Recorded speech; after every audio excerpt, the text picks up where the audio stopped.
Clic. Mao. Ça tue, ça blesse, ça flingue. Hey, hey, hey. Mao. Gazo. Alright. Okay, who we with today? Peace, y'all. My name is Karma. We're at Washington Square Park, and I'm from New York City. Right. Okay, and were you born out here originally, or did you come from another I state? am born and bred. I'm from Bed-Stuy, like do or die, like the original before gentrification. Like I am the original New Yorker. Okay, and how would you say that impacted who you are today? Oh, New York taught me so many things. Mainly how to not just be beautiful, but like be in the world with other people. Like a lot of people say that like New Yorkers are mean, but we're not mean. We're just oppressed with capitalism and just trying to survive. So once we get out of that survival mode, we're actually really good, decent human beings. Like I remember when the blackout happened, I remember when 9/11 happened, I remember in all of these like catastrophes that happened in New York City, New Yorkers come together and hold each other down. I could say that. I could definitely say that. We have a community out here, like in the park. Yeah. Everybody knows each other, like we get down. Alright. And coming up, who would you say was your role model? My aunties. My aunties were my role models. My mother has blessed me with giving me a lot of aunties and a lot of godmothers. So my mother was my role model, but also my aunts in the fashion industry and the ad industry. I have aunts that are prolific dancers. I have aunts that are prolific poets, that are artists that always encouraged me to make my art. So they inspired me, and they still inspire me. Okay, and what is it that you do? So I have a spiritual business as well as a jewelry business. We have $1 rings and $1 bracelets and a little bit of this and a little bit of that. And the reason why we're out here is because people need healing. A, number one, folks need healing. B, number two, I knew that once I got into a certain age that I would never work for anyone again. Like my parents didn't work for people. My father was an entrepreneur ever since I was a kid. I remember sleeping under the table when we would go to art shows and things like that.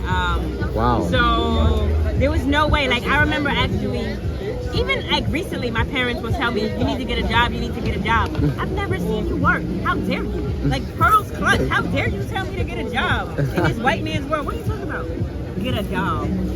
You mentioned selling your art, and you said that your parents were artists. Would you say that you came from a background of creativity? Yes, absolutely. My parents, well, my mother could sew and did sew. She used to do kitty fashion shows. As a matter of fact, I have old pictures in my house with like, Mos Def was in a fashion show when he was a kid, because my mom was friends with his aunt. That was an old picture of like Mos Def with my brother, like chilling with a Thriller shirt on and like some like leather pants. It's so cool. Yeah, so both of my parents, my mom is really into fashion. My dad is a carpenter by trade, but really can fix or build anything. And they really kind of are the ones that imbued me with the spirit of entrepreneurs. Like, take a look, take a gander, ask me some questions because I have some answers. You're welcome. What is it like running your business? It's really, really hard, but it still beats the hell out of working for somebody else. It's hard because logistically it can be challenging, right? This is a big table, I'm a little person. I'm reminded that I'm a little person whenever I have to move this big table, right? Doing inventory can be challenging. When I order things and they don't come in, that can be challenging. Just dealing with people in Washington Square Park can be challenging. But it still beats the hell out of working at McDonald's or Chick-fil-A. Okay, so what motivates you to get out of bed every morning? Capitalism, bills, not capitalism, because I'm not inherently a capitalist. But the fact that I need to eat and I don't want to be homeless and I have kids, like, that's what motivates me to get out of bed. And also growing this and expanding and living in my purpose, doing the healing work that I need to do, meeting the people, whatever. Those are like minor things. The biggest thing is like my bills, like survive. Definitely. And what is some advice you would give to someone who is trying to start out a business just like you and really doesn't feel like they're creative or doesn't believe in themselves? Well, that's the first step, I guess, believing in yourself. Like, stop not. Because our thoughts become things.